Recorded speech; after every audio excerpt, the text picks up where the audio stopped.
Hey Earth Signs, Taurus, Virgo, and Capricorn, welcome po sa ating channel. At ito ay inyong Daily Gabay Tarot Reading for October 14, 2023. Please be reminded that this is general reading po, so maaari kayo makarelate o hindi. Just take what resonates. Gamitin ang reading na ito bilang gabay lamang. Balik po kayo dito bukas para sa ating Daily Gabay Tarot Reading. Please like, subscribe, and click bell button for notification para po updated kayo sa Daily Tarot Reading natin. Maraming salamat po. Para po sa gusto magpa-reading, maaari nyo pong makuha ang link. Nasa description box po ito. Message nyo lang po ako sa messenger. Maraming salamat po.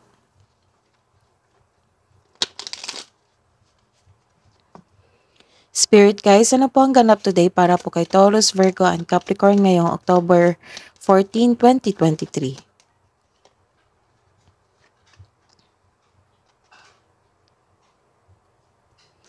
Sa araw na ito, you are suffering, nagkaroon ng burden. Nagkaroon din ng conviction. Nagkaroon ng changes, transition, transformation, or movement sa araw na ito. And you are receiving a reward. Nagkaroon din ng pleasure. Spirit guys, ano po ang ganap today? Spirit guys, ano po ang message nyo po para kay Taurus, Virgo, and Capricorn sa araw na ito, October 14, 2023?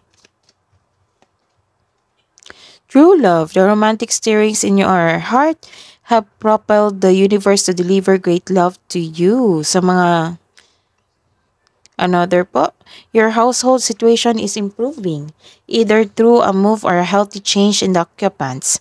Marahil, kapamilya nyo po ay may water signs, Cancer, Pisces, and Scorpio. Let's see your energy today, Taurus, Virgo, and Capricorn, ngayong araw na ito. Ngayong October 14, 2023.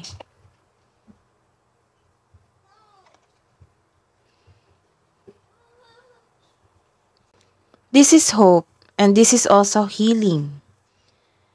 It may be connection ito sa first card nyo na nagkaroon kayo ng burden. So you are decided to have to heal yourself also. Nagkaroon ng hope, opportunities, nagkaroon ng renewal, nagkaroon ng faith. May pag-asa kang madama, maging positibo at gumawa ng paraan. This card offers hope and guidance. So kung nahihirapan ka ngayon, have faith that your luck is about to change for the better. Maaari ring inspired to create beauty and style in your home.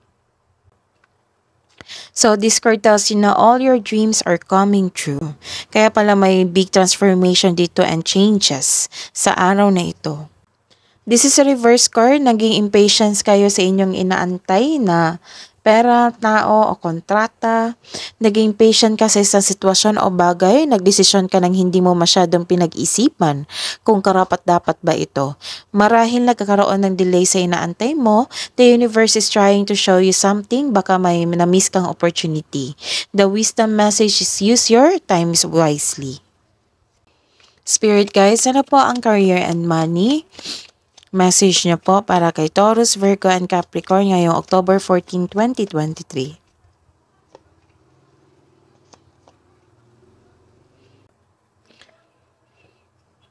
This is, makatanggap kayo ng message sa araw na ito. May parating na opportunity, your finances are improving also, and you are becoming more confident sa trabaho mo ngayon, that which may lead to have a reward. Nagkaroon ng reward and pleasure na recognize ka sa inyong trabaho, sa iyong ginagawa. So, this is a third confirmation.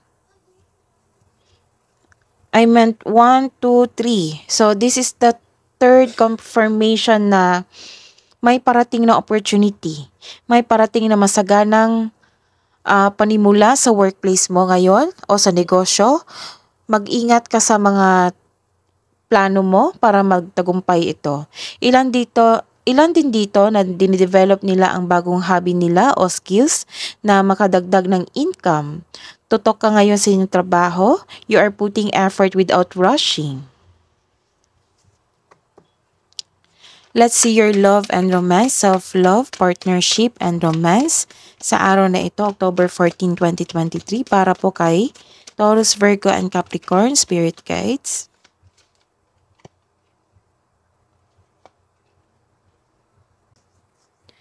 This card warns you na the unhealthy or toxic relationship.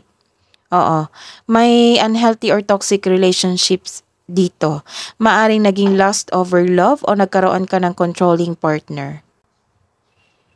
Sa mga single dyan, may chance na mamit mo yung new romantic partner mo ngayong araw na ito. Sa mga in relationship na may problema o hindi pagkakaunawaan, may pagbabagong darating na ikakasaya nyo. This can also means a blessing in your relationship. May magandang new experiences after a time of sadness. Hidden truth po, anong iniisip mo, anong iniisip niya sa araw na ito, October 14, 2023, para po kay Taurus, Virgo, and Capricorn, Spirit Guides. I'm starting to understand our connection sa mga may relasyon. I am becoming a better person. Spirit Guide, self-love po para sa mga single.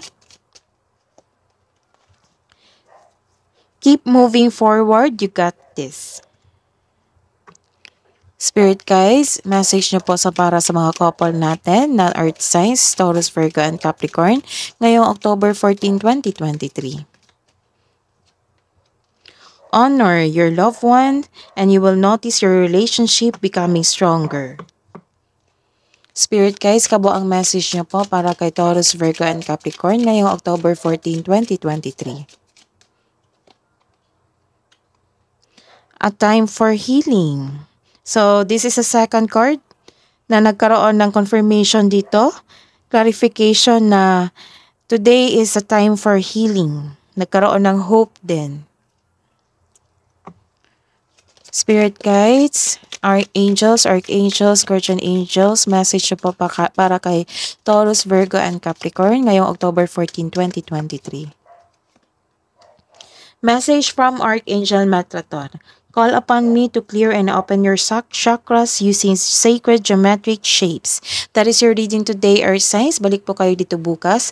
Please like, subscribe, and click bell button for notification para po updated kayo sa daily tarot reading natin. Maraming salamat po.